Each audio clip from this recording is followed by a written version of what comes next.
agar mereka bisa masuk ke dalam golongan salafus saleh harus walladzina taba'uuhum bi ihsan.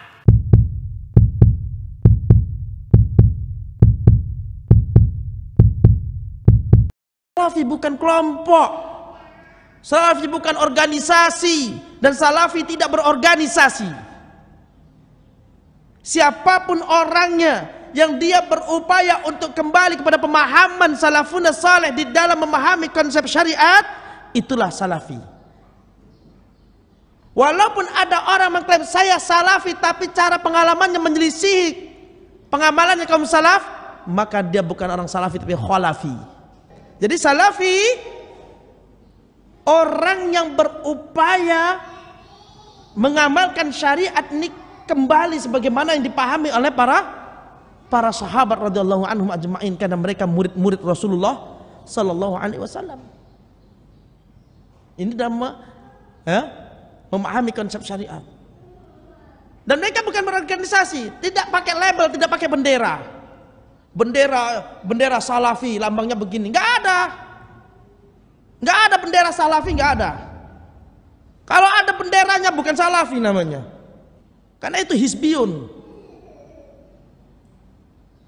Maka salaf tidak untuk suatu kelompok, tapi untuk apa? Untuk manusia-manusia yang berupaya kembali kepada konsep syariat. Maka siapapun boleh mengklaim saya salafi kalau dia berupaya untuk kembali pada konsep syariat yang dipahami oleh para sahabat radhiyallahu anhum ajma'in. Ya. Salafi ini organisasi di mana?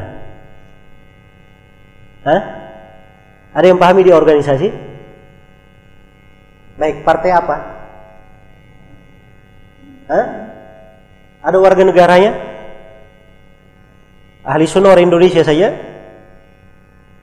Inilah agama Rasulullah. Penamaan-penamaan ini itu menampilkan Islam yang benar yang dibawa oleh Nabi. Siapa yang berpegang dengan Al-Quran dan As-Sunnah, maka dia adalah salafi, ahli sunnah wal jamaah, firqatun najiyah, dimanapun dia berada.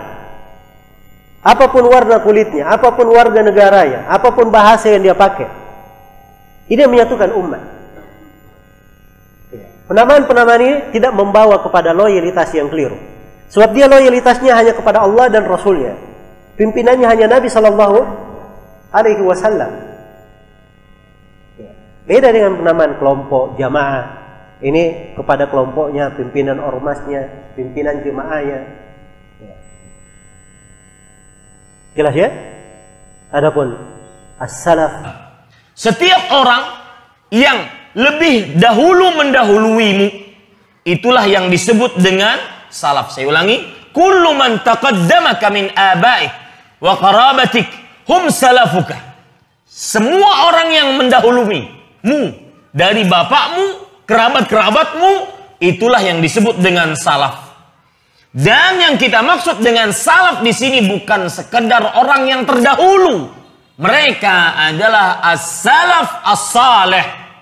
Siapa mereka? Para sahabat Nabi radhiyallahu anhum. Ini pokoknya salaf.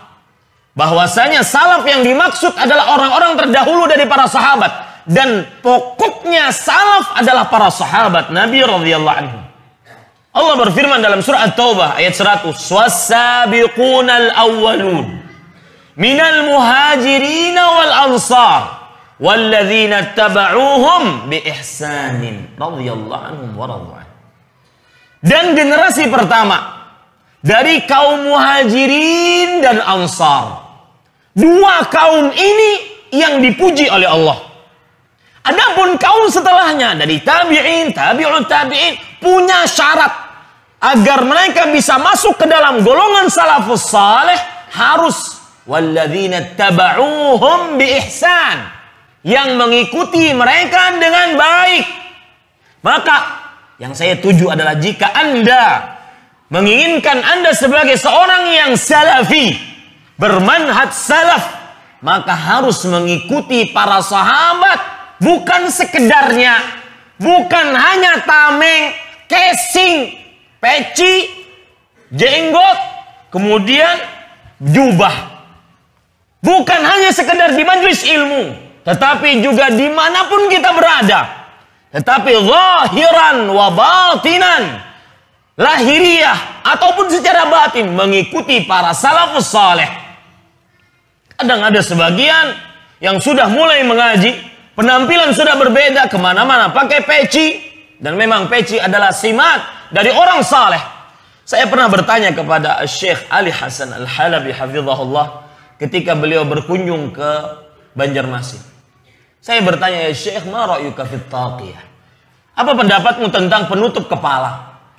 Beliau mengatakan, qala Syekhuna Al-Albani rahimahullah, Imam Albani rahimahullah, Syekh kita mengatakan, hiya muru'atu talabil ilm. Dia adalah termasuk hal muru'ah, wibawanya para penuntut ilmu. Wibawanya para penuntut ilmu.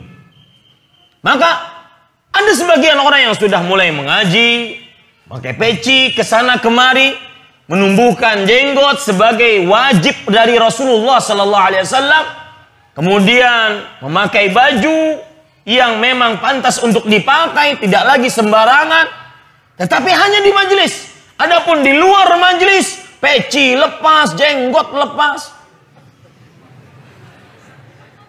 semua ditonton. Semua ditonton.